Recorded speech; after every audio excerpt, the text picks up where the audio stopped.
Bismillah, Assalamualaikum warahmatullahi wabarakatuh. Salam sejahtera untuk kita semua. Adik-adikku sekalian, saya Andi Sudimas Sulaiman, Gubernur Sulawesi Selatan, mengucapkan selamat datang dalam program Smart School Dinas Pendidikan Provinsi Sulawesi Selatan. Hari ini adik-adik sekalian akan mengikuti pembelajaran hybrid dalam program Smart School. Aplikasi Smart School adalah sebuah pendekatan dengan tetap mengedepankan sebuah pendidikan dengan digital approaching, untuk kemudian mengedepankan kualitas dan mutu pendidikan yang diterima siswa secara seragam di seluruh wilayah Sulawesi Selatan, termasuk di pelosok-pelosok. Program ini bukan hanya memberikan kepada adik-adik sekalian pengalaman belajar yang baru, namun juga memberikan fasilitas kebutuhan dengan fitur bermanfaat seperti rekaman video pembelajaran yang dapat diulang, trik-trik penyelesaian soal, ujian-ujian, serta sarana konsultasi pembelajaran dari guru-guru terbaik di Sulawesi Selatan. Sering-sering mengakses aplikasi Smart School melalui gawai yang adik-adik sekalian miliki di setiap kesempatan yang dimiliki. Untuk seluruh adik-adikku sekalian yang saya cintai, saya banggakan, selamat belajar dan semoga ilmu yang didapatkan bermanfaat untuk menambah pengetahuan pendidikan adik-adik sekalian. Salam kita pada salam. Assalamualaikum warahmatullahi wabarakatuh. Salam sejahtera untuk kita semua.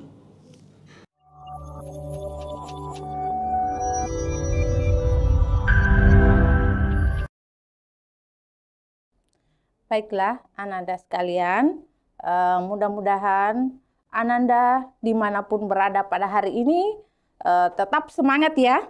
Iya, semangat dalam mengikuti pelajaran pada hari ini, yaitu Bahasa Indonesia bersama saya, Ibu Andi Samsidar. Nah, mari kita bersama-sama mengikuti atau belajar Bahasa Indonesia pada hari ini.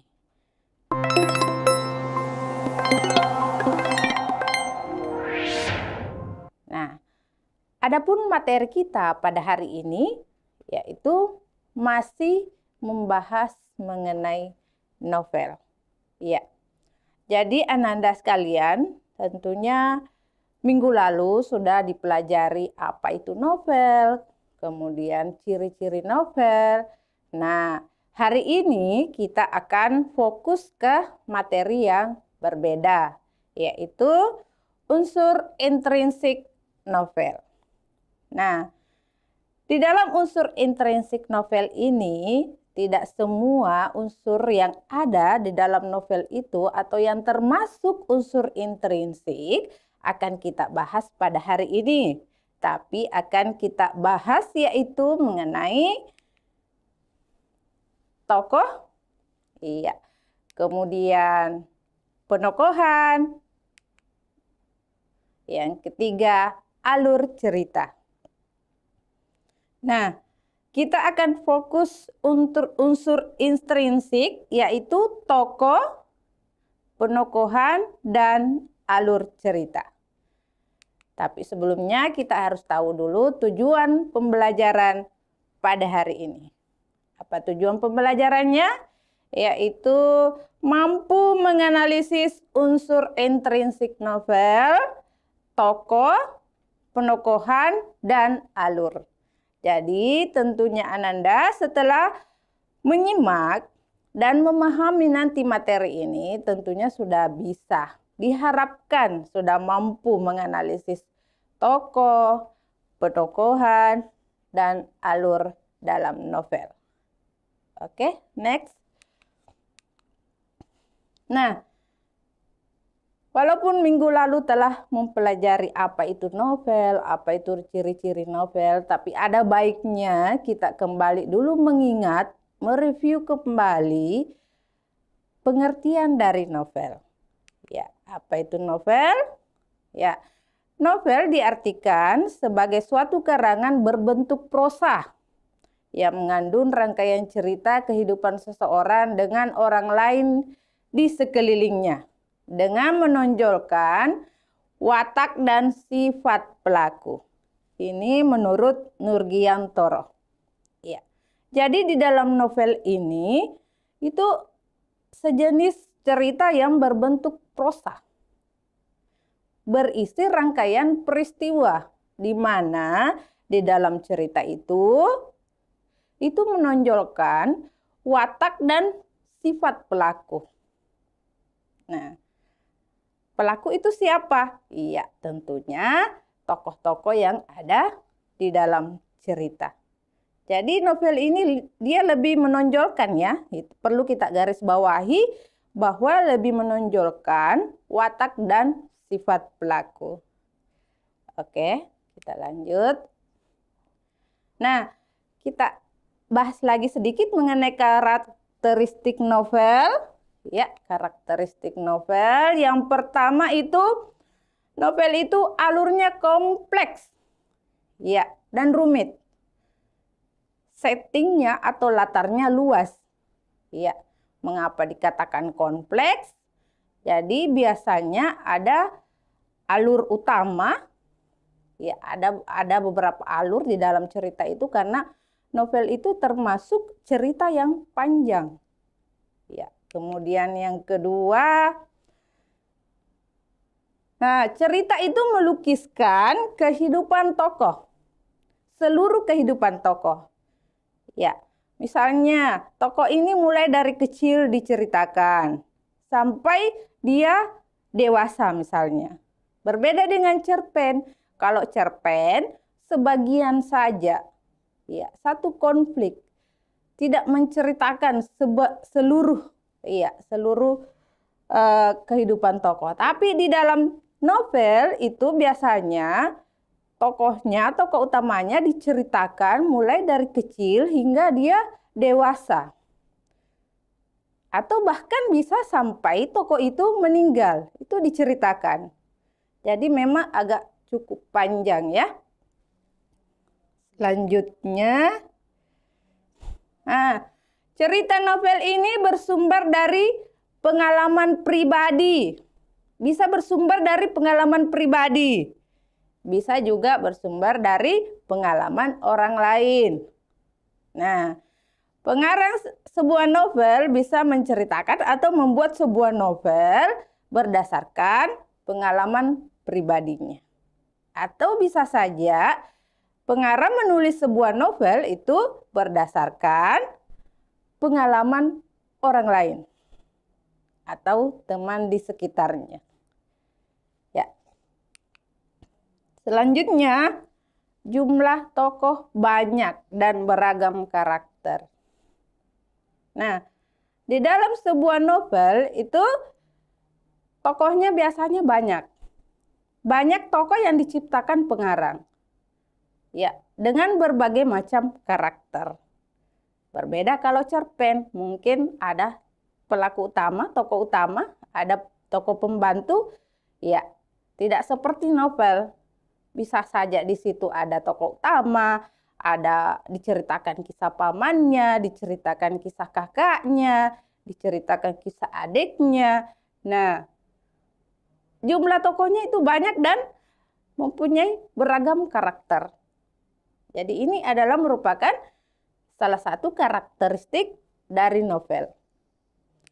Selanjutnya, karakteristik yang terakhir yaitu temanya kompleks.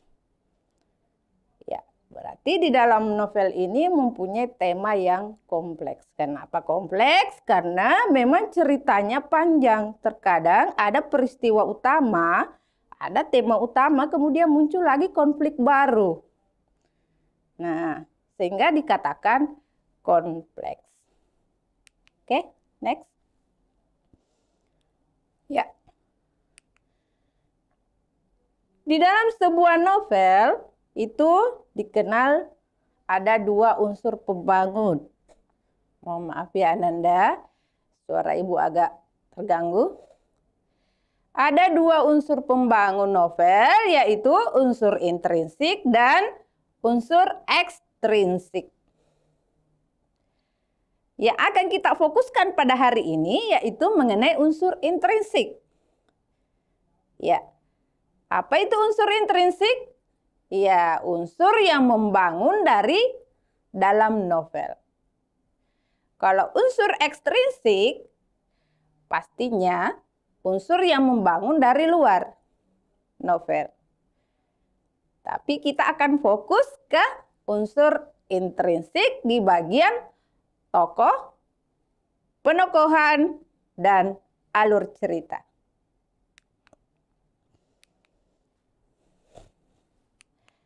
Ya, pengertian unsur intrinsik menurut Nurgiantoro, jadi unsur intrinsik adalah unsur yang membangun karya sastra. Unsur-unsur yang secara faktual dijumpai saat orang membaca karya sastra. Ya, jadi unsur ini, intrinsik ini akan dijumpai setelah kita membaca karya itu. Nah, kemudian apa saja unsur intrinsik? Yang pertama ada tema. Ya, unsur intrinsik ada tema. Kemudian yang kedua tokoh. Nah, unsur intrinsik yang kedua adalah tokoh. Kemudian yang ketiga yaitu alur atau plot. Jadi bagian tokoh dan alur atau plot ini akan dibahas sebentar ya. Selanjutnya ada latar. Nah, ini unsur intrinsik yang keempat, latar atau setting. Selanjutnya perwatakan atau penokohan. Jadi ini juga termasuk unsur intrinsik.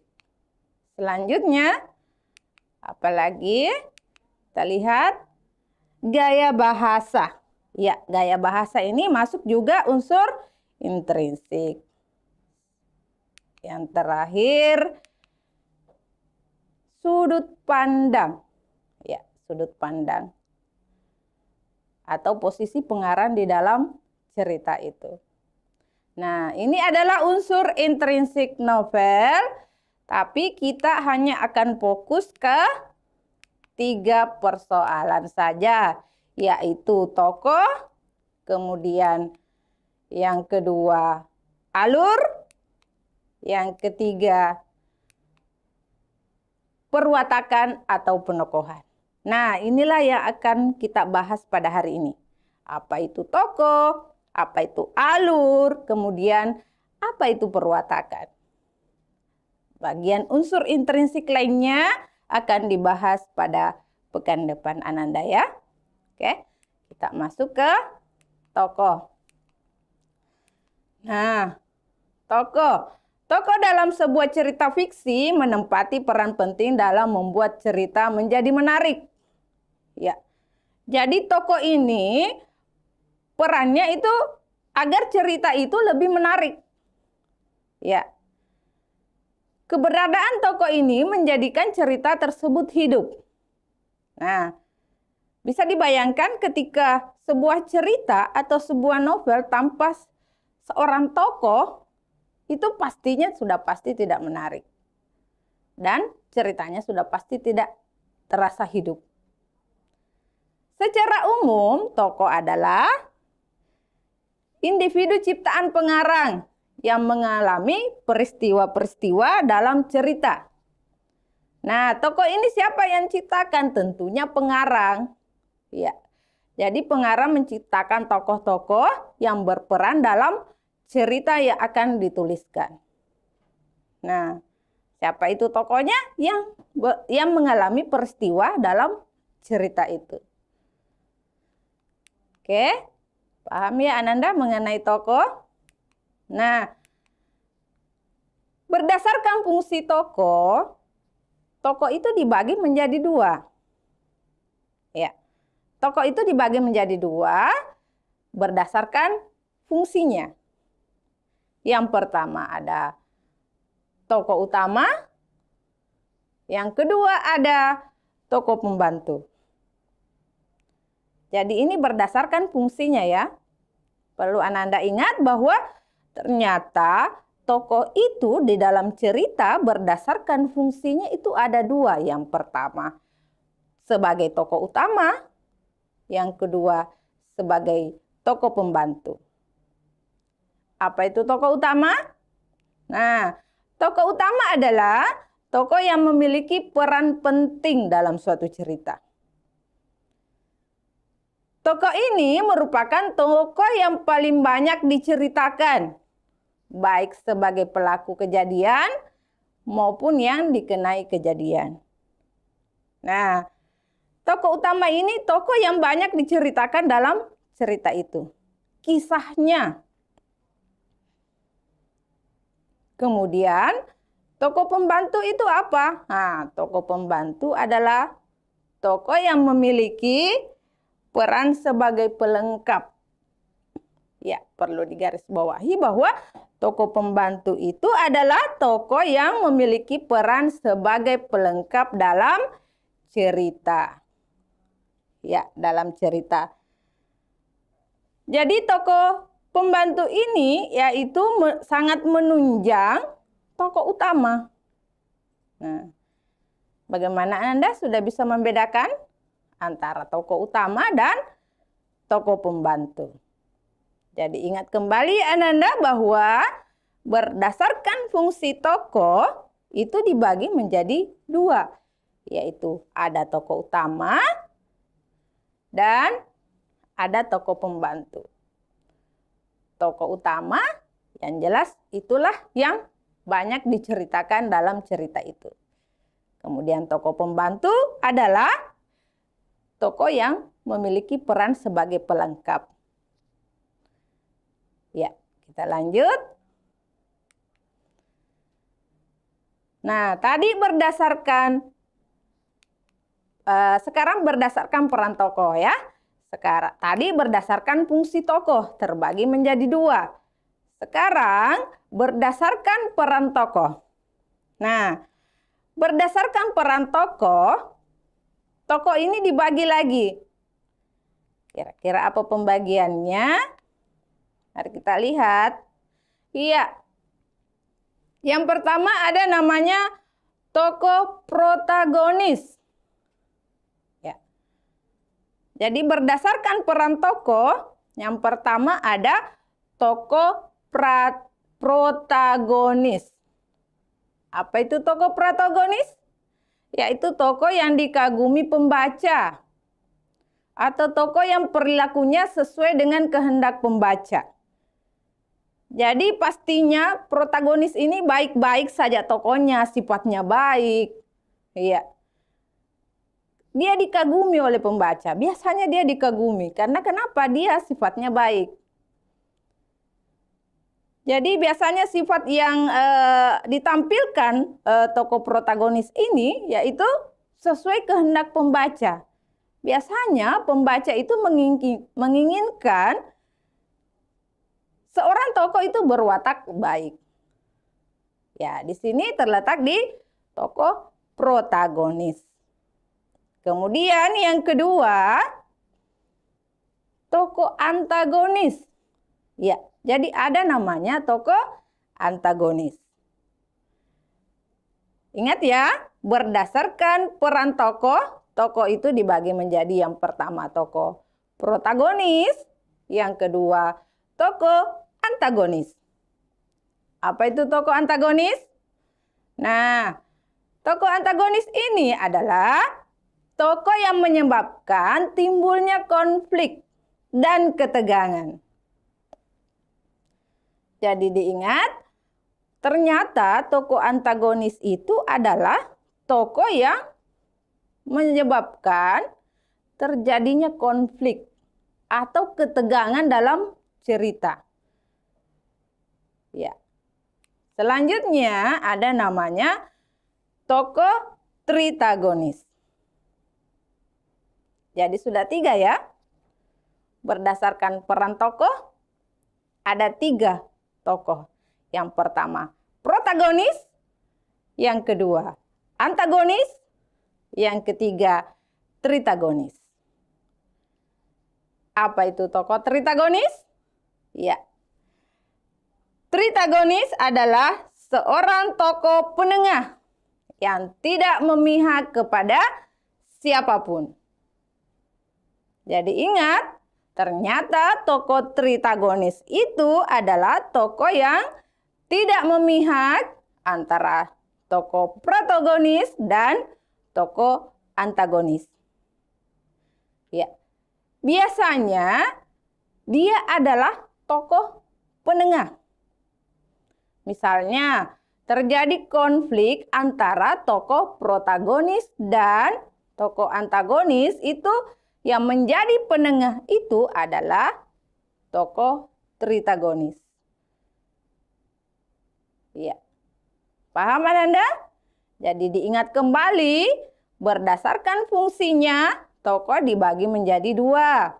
Ada tokoh utama tadi, kemudian tokoh pembantu. Kemudian berdasarkan peran tokoh, dibagi menjadi tiga. Ada namanya tokoh protagonis, tokoh antagonis, dan tokoh tritagonis. Ya, saya kira Anda sudah paham semua ya. Oke, kita lanjut. Ya, sekarang tadi sudah dibahas mengenai tokoh. Kita lanjut ke bagian yang kedua, yaitu penokohan. Ya, penokohan. Apa itu penokohan? Nah, menurut Wicaksono, mendefinisikan penokohan adalah sifat yang diletakkan pada diri tokoh. Ingat, sifat yang diletakkan pada diri tokoh. Penggambaran atau pelukisan mengenai tokoh cerita, baik lahirnya maupun batinnya oleh seorang pengarang. Jadi, kata intinya di sini adalah penokohan itu adalah sifat atau watak tokoh. Ya, dikenal dengan istilah penokohan atau perwatakan. Ya, tadi dibahas mengenai tokoh, sekarang penokohannya, perwatakannya, sifat tokoh yang dilukiskan pengarang dalam cerita. Oke, next. Nah, berbeda dengan tokoh yang hanya memperhatikan peran dan sifat individu, jadi penokohan ini jelas berbeda dengan tokoh. Penokohan ini terkesan lebih deskriptif, karena dari situ bisa dilihat bagaimana pengarang menggambarkan seorang tokoh, mulai secara langsung ataupun secara tidak langsung. Jadi ada dua metode yang digunakan untuk mengenali karakter tokoh atau penokohan dalam cerita. Yaitu dapat dilakukan dengan metode langsung atau analitik. Dapat juga dilakukan dengan metode tidak langsung atau dramatik. Nah, ini adalah dua metode untuk menetapkan penokohan atau perwatakan tokoh dalam cerita. Ya. Kita lihat bagaimana menentukan watak tokoh dengan teknik penokohan analitik atau secara langsung. Ya. Jadi teknik penokohan analitik adalah cara penampilan tokoh secara langsung melalui uraian, deskripsi, atau penjelasan oleh pengarang. Tokohnya dihadirkan ke hadapan pembaca dengan tidak berbelit-belit. Baik sifatnya, wataknya, tingkah laku, ciri fisik, dan tidak membutuhkan banyak deskripsi. Tapi secara langsung digambarkan dalam cerita. Jadi misalnya di dalam cerita itu ada seorang tokoh yang fisiknya misalnya kumisnya panjang, ya identik dengan orang jahat ya. Rambutnya panjang, bertato, ya itu sudah tidak berbelit-belit lagi, kita sudah bisa menyimpulkan. Kemudian sifatnya, sudah jelas sifatnya di situ digambarkan. Suka berbohong misalnya, ya tokoh itu suka memeras atau bahkan baik, ya. Jadi sudah jelas tergambar, tidak perlu lagi berbelit-belit kita membaca untuk memahami watak tokoh ini dengan teknik analitik ini. Tapi langsung digambarkan oleh pengarang di dalam cerita. Nah, itu adalah teknik penokohan secara analitik atau secara langsung. Kemudian yang kedua, itu teknik penokohan dramatik. Tidak langsung. Ya, kalau tadi secara langsung, maka yang kedua ini yaitu dramatik secara tidak langsung. Kalau secara tidak langsung, artinya kita harus membaca, memahami cerita dahulu, kemudian baru bisa menganalisis atau memahami, oh bahwa si tokoh ini wataknya seperti ini. Nah, teknik penokohan dramatik adalah cara penampilan tokoh secara tidak langsung. Pengarang mendeskripsikan secara eksplisit, tersirat, ya, sifat dan tingkah laku tokoh. Jadi yang saya katakan tadi bahwa kita akan bisa mengenal karakter tokoh secara dramatik ini apabila kita telah membaca novel atau cerita dengan seksama dan memahaminya. Baru kita bisa menyimpulkan, oh ternyata si tokoh A atau tokoh B mempunyai watak seperti ini. Berbeda tadi dengan teknik analitik. Langsung digambarkan dalam cerita. Pengarang langsung menggambarkan. Tokoh si A misalnya suka memeras. Tokoh si B baik hati, suka menolong. Kalau ini teknik dramatik, itu perlu pemahaman dulu. Ada beberapa langkah yang harus dilakukan. Apa saja itu? Yang pertama, ya, teknik cakapan. Nah, untuk mengenali watak tokoh secara dramatik, yang pertama kita harus lakukan yaitu bisa saja watak tokoh itu muncul melalui teknik cakapan. Dari percakapan. Ya.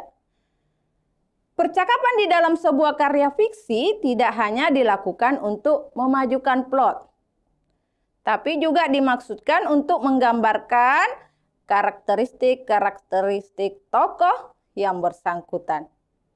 Misalnya, ucapan tokoh yang kasar kepada tokoh lain.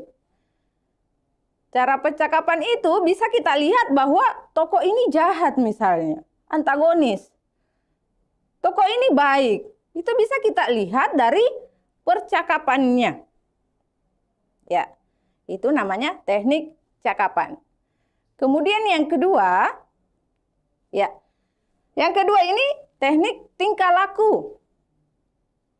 Nah, tingkah laku seorang tokoh dapat menunjukkan karakteristik dan kedirian dari tokoh tersebut.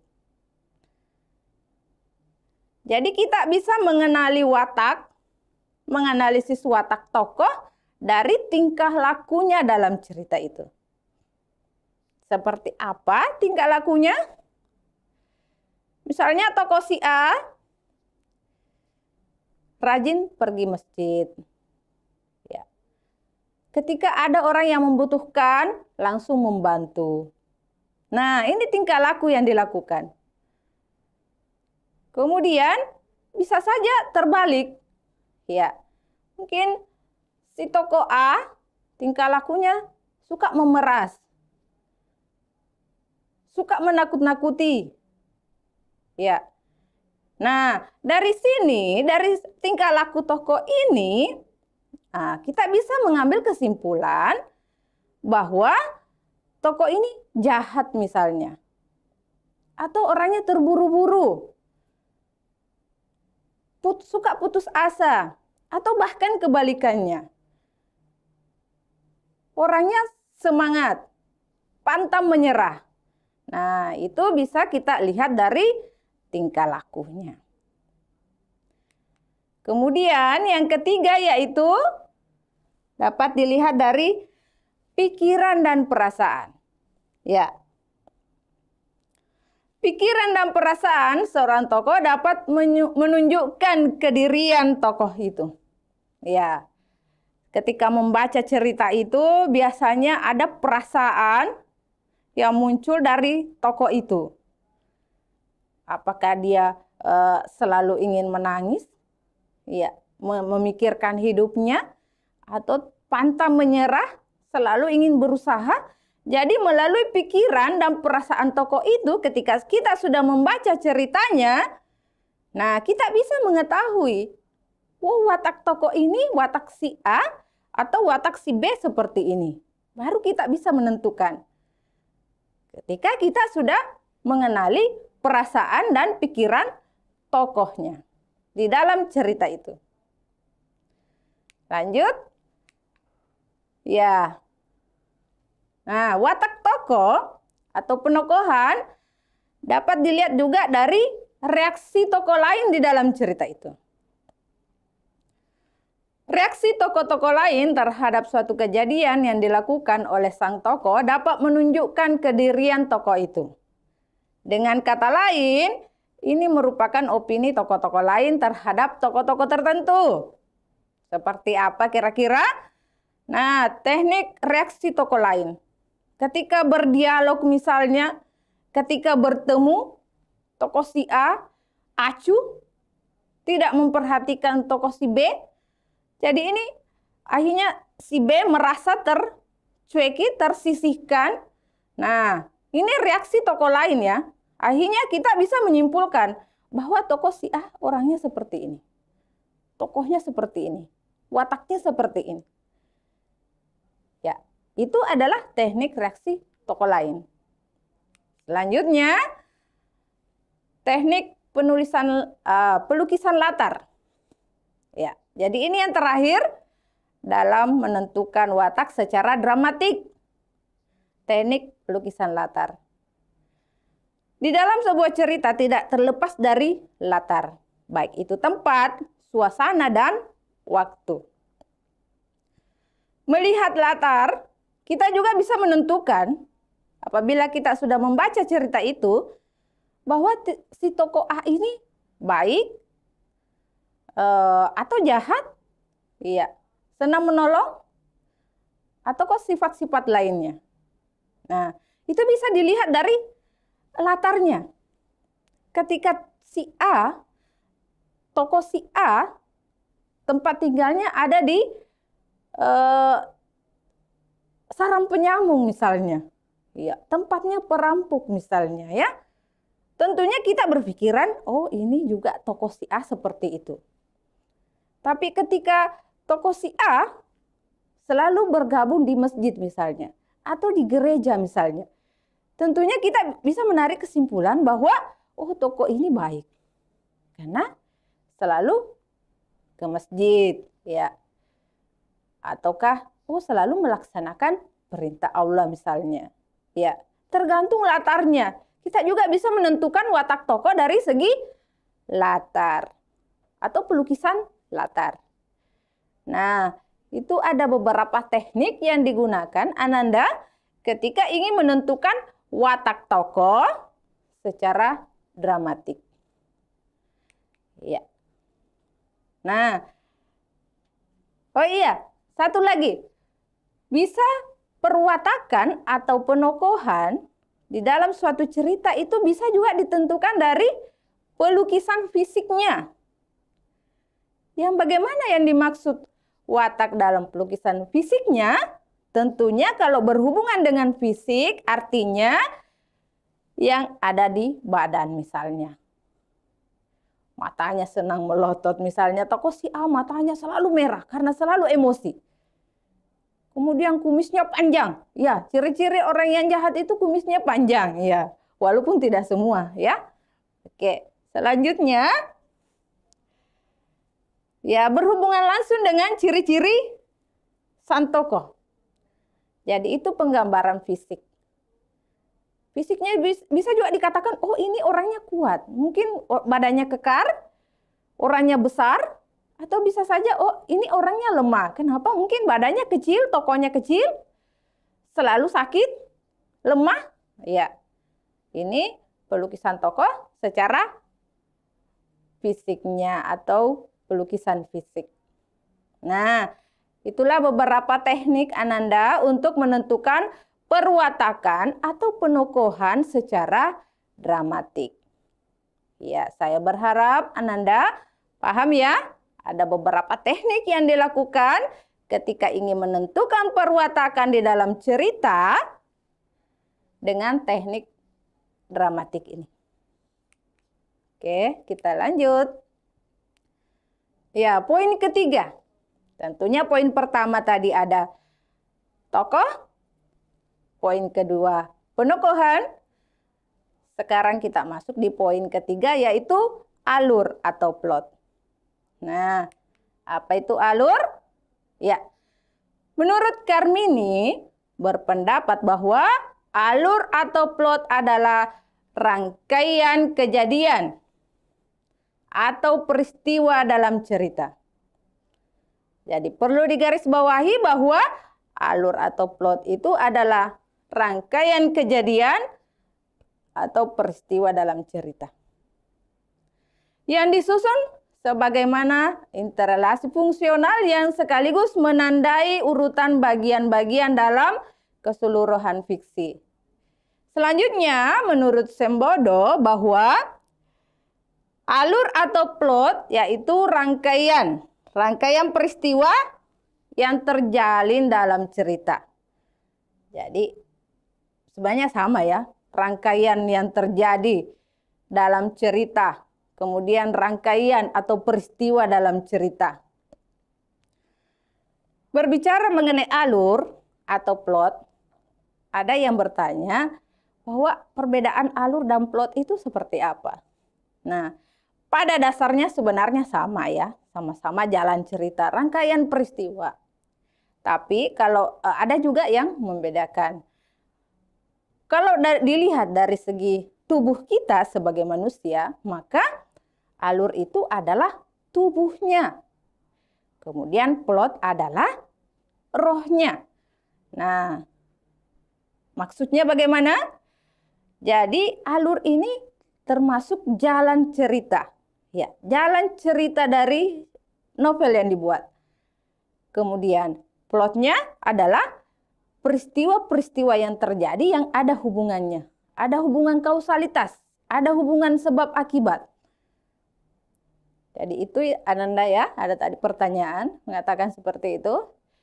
Nah, tapi sebenarnya pada dasarnya sama ya, sama bahwa itu adalah rangkaian peristiwa di dalam suatu cerita. Nah, ketika alurnya menarik, maka yakin dan percaya bahwa cerita atau novel itu menarik untuk dibaca oleh pembaca. Oke, kita lanjut.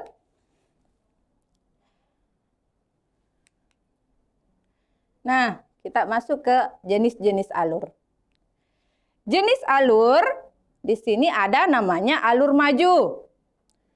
Kemudian yang kedua ada namanya alur mundur. Yang ketiga ada namanya alur campuran. Ya, alur maju seperti apa itu? Ya, alur maju di dalam pengertian alur cerita atau yang biasa disebut progresif adalah tindakan yang memuncak pada akhir cerita.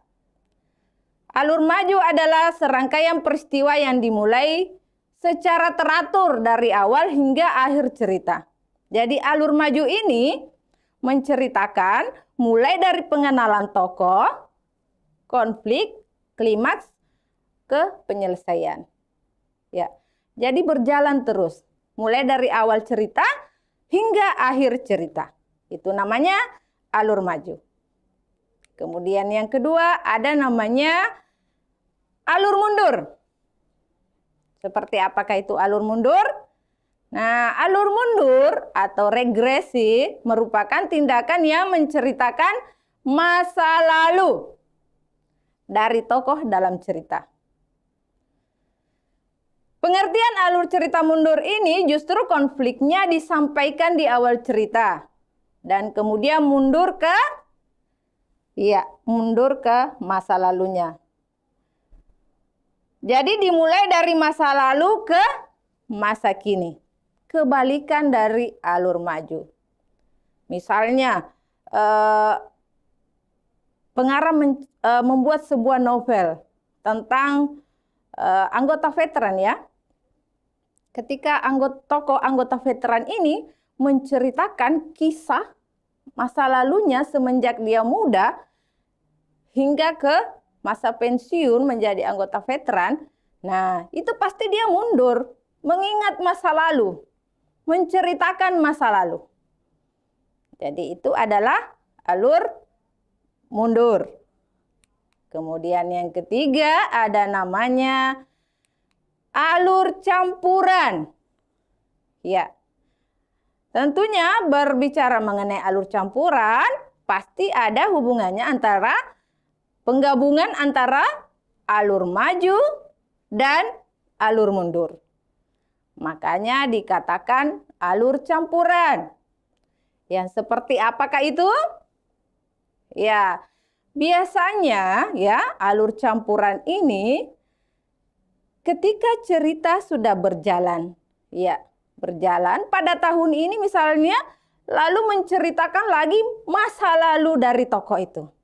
Masa lalu dari tokoh itu, setelah mengingat masa lalu, menceritakan masa yang sudah berlalu, kembali lagi melanjutkan cerita yang sebenarnya sampai terakhir. Jadi ada pembayangan, ada flashback.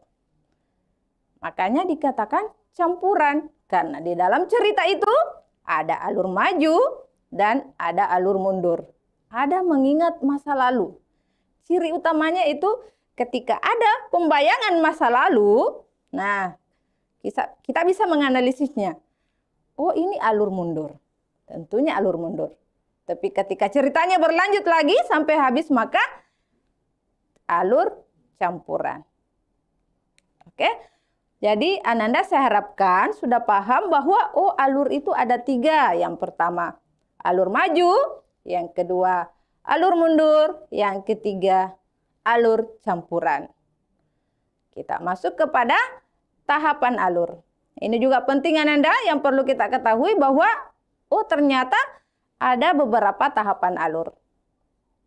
Tahapan yang pertama apa kira-kira? Orientasi atau pembuka cerita. Ini tahapan yang pertama. Kemudian yang kedua konflik. Mulailah muncul konflik. Yang ketiga peningkatan konflik. Jadi konflik yang awalnya biasa-biasa saja, ya mulai meningkat masalahnya. Selanjutnya klimaks. Puncak cerita. Puncak cerita dari novel ini. Setelah puncak cerita, tentunya ada penyelesaian. Nah, kemarin juga ada yang bertanya ya, bahwa alur yang tanpa tanpa penyelesaian itu seperti apa? Ya. Jadi resolusi, tanpa resolusi. Nah, ini biasanya yang menggantung pembaca tanpa penyelesaian. Berakhir di konflik. Nah, biasanya pengarang menyerahkan kepada pembaca untuk untuk melanjutkan sendiri ceritanya. Nah, inilah yang kadang-kadang membuat pembaca menjadi penasaran. Kira-kira apakah ini berakhir bahagia ataukah berakhir dengan sedih? Istilahnya happy ending ataukah sad ending. Nah, Ananda, ini adalah 5 tahapan alur. Ya, oke. Mudah-mudahan Ananda sudah paham jenis alur, kemudian tahapan-tahapan alur. Ya, kita lanjut lagi ke ada 4 kaidah untuk menentukan alur. Kaidah itu apa? Aturan. Nah, yang pertama itu kemasuk akalan atau logis. Istilahnya plausabilitas. Jadi alur yang digunakan itu harus masuk akal. Jangan karena ceritanya fiksi sehingga pengarang seenaknya saja mengarang cerita tanpa memperhatikan apakah ini bisa diterima oleh pembaca atau tidak. Jadi alur itu harus masuk akal. Ya. Kemudian yang kedua, alur itu ada terkandung kekurangpastian. Ya. Nah, kekurangpastian inilah yang selalu membuat penasaran pembaca untuk melanjutkan. Misalnya, apakah tokoh si A dan tokoh si B nanti ini akan berjodoh? Walaupun dia membaca karena begitu penasaran, karena ada ketidakpastian, membaca misalnya 1 jam sampai 2 jam. Tapi masih belum pasti juga apakah tokoh si A atau si B ini akan berjodoh misalnya. Akhirnya menimbulkan ketidakpastian, pembaca menjadi penasaran. Ya, itu juga ketika pembaca sudah penasaran, tentunya pengarang menjadi sukses membuat cerita itu. Kemudian di dalam alur itu diharapkan juga ada namanya surprise, ya, atau kejutan. Seperti apa itu? Misalnya ketika kita berharap, oh ceritanya nanti pasti seperti ini. Karena kita sudah membaca. Tiba-tiba apa yang kita pikirkan lain. Ada kejutan di dalam alur itu. Di dalam rangkaian peristiwa itu. Yang terakhir adalah kepaduan. Ya. Peristiwa 1 di dalam cerita, peristiwa 2 dan peristiwa ketiga itu harus mempunyai hubungan. Harus padu. Tidak boleh lepas ya antara masalah 1, masalah 2 dan masalah 3. Jadi baik Ananda, itulah mengenai masalah alur. Jadi saya berharap Ananda semua bisa memahami tentang alur. Jenisnya, kemudian kaidah dalam menentukan alur, ya, kemudian tahapan dalam alur. Jadi Ananda sampai di sini dulu karena kita dibatasi waktu. Kalaupun ada pertanyaan ya Ananda silakan dilayangkan, nanti akan dijawab. Karena kita dibatasi waktu, mohon maaf atas segala kekurangan. Terima kasih, semoga apa yang kita lakukan mempunyai makna dan bermanfaat untuk kita semua. Assalamualaikum warahmatullahi wabarakatuh.